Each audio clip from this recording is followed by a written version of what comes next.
It's been a totally sunny day, but now you start to see some clouds. This is live look just outside the studio, 61 degrees, beautiful fall colors. Man, I took a long drive today. Fall colors were insane. I mean, right now, I think this next week for the metro and southern Minnesota, this is it. Get outside, soak it in. 61 right now, beautiful day with a nice northwest breeze. For the most part, it's been quite sunny in the metro. Cloudier elsewhere to our north and west, where temperatures are cooler in the mid-50s right now. Elsewhere, we were in the 60s. We were in the mid to upper 60s actually a couple hours ago in southeastern Minnesota, and now the northwest breeze starting to cool us down quite a bit. Winds right now 15, 20 miles per hour, and they're about to get a little bit stronger in the metro because, like I said, here's this line of showers stretching all the way from Faribault, Blue Earth County, up through Mankato, and just closer to Maple Grove. That's kind of where it ends. Zooming into the metro, you can see this is right now, I think it was St. Michael? St. Michael is what I last saw, where we're seeing those raindrops. Some of that moving in towards Mound, and some more just closer to Norwood, Young America. Man, that is such a cool name. I knew that. I'm just saying. Every time I look at it, I have to say it. Mankato, not seeing the rain yet, but it's coming on its way. In about 5-10 minutes or so, you'll start to see a couple light drops. We'll be talking and tracking out these rain showers, but do know they're not going to last more than 30 minutes. And then tomorrow, another totally nice day to get outside, a touch cooler. We'll talk about how cool we get through the week coming up. Karen. All right. Sounds good. Thanks, Sean. Thousands turn out for the No Kings rallies across the country and right here in Minnesota. Across the metro and beyond, people gathered to protest President Donald Trump and his policies. Minneapolis holding the biggest rally, the streets packed with protesters. Fox 9's Leon Purvis was there and has reaction from both those attending the rally and the Minnesota GOP response. Leon? Karen, many people were chanting Donald Trump has to go, holding up Dump Trump signs and dressed in No Kings costumes to make their voices heard. You can see in this video here, the crowd was shoulder to shoulder. Many people expressed how they want change to happen. Before the march started, many speakers spoke about how Minnesotans can take a stand together on what they disagree with in the Trump administration, from ICE to healthcare and Trump's executive orders. It feels great to be with like-minded people who are resisting what we've gone through, in just a few short months. I don't know how we're going to survive another 4 years of this. I'm really, really scared for my kids. Same. On the other side, the Minnesota GOP chairman has come out and said residents should be focused on policy, education, and where your money is going. I actually drove through one getting back to my home here for this Zoom call.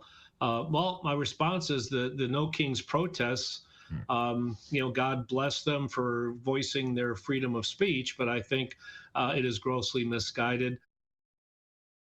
Now we'll have more on the Minnesota GOP response and hear from more people's personal stories on why they attended the No Kings protest tonight at 9. Live in studio, Leon Purvis, Fox 9. All right, Leon. There were protests in more than 2,500 cities and towns across the country. These protests are opposing the Trump administration's policies on immigration, education, and health care. Some protesters insist this is a rally to protect democracy, while President Trump says he's not a king. Authoritarianism and fascism is here today in America.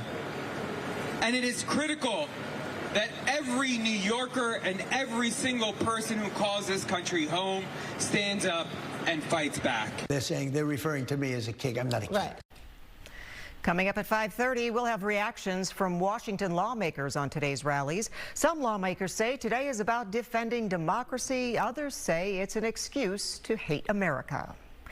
We are now hearing from one of the victims of the Annunciation mass shooting. On her GoFundMe page, 12-year-old Lydia Kaiser says in part, "Thank you all for supporting me. I'm doing okay. I've been allowed to return to school, which is great because I missed my friends, and it was hard to miss out on so much." Kaiser was shot while protecting another student on August 27th and says it's hard to believe that the shooting actually happened.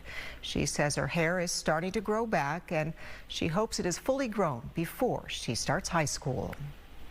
A celebration of indigenous Minnesota culture and history at the Minneapolis riverfront. The Owamni Falling Water Festival happening today at Mill Ruins Park and Father Hennepin Bluff Park. Attendees were able to celebrate indigenous culture through art, music, and food. Event organizers say it is a significant way to connect with local Native culture. This was their homeland. This is where we raised our families, held our ceremonies, gathered, hunted, fished, and worked with one another in sharing this space. The Owamni Festival helps bring those families, those relatives back to this very significant site. Festival goers could also take an audio tour while walking along the Stone Arch Bridge, where they could learn more about the history and connections to the falls.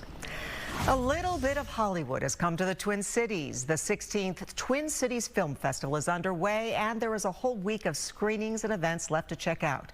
This year's festival is now bigger than ever, with celebrations now taking place at 2 venues in St. Louis Park and Edina. The founder of the Twin Cities Film Festival sat down with our Saquon this morning to explain what the event means to him.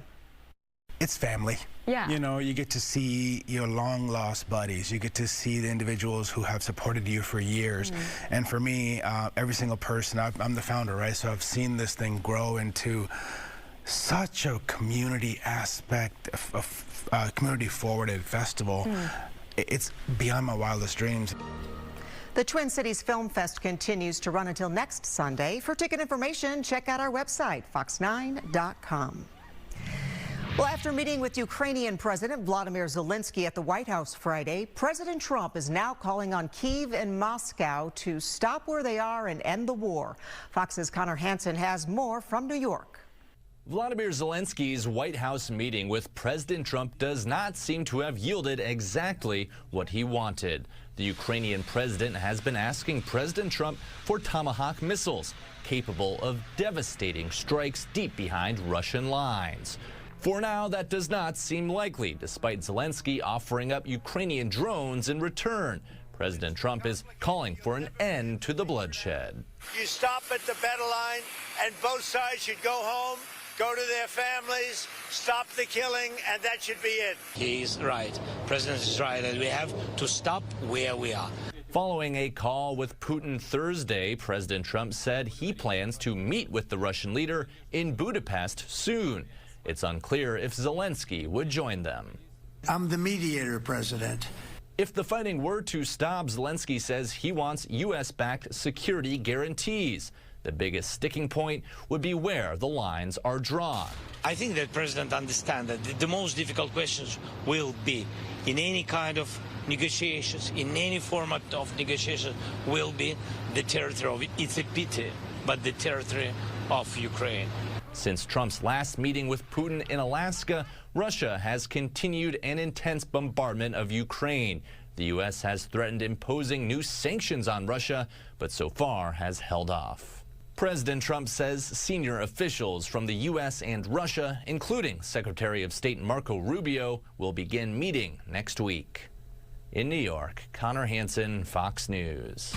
We are less than a day away from the Vikings hosting the defending Super Bowl champion Eagles. Don Mitchell has a preview as Carson Wentz gets ready to face his old team. And could customers be getting sour over the price of Halloween sweets? That and much more when we return on the Fox 9 News at 5.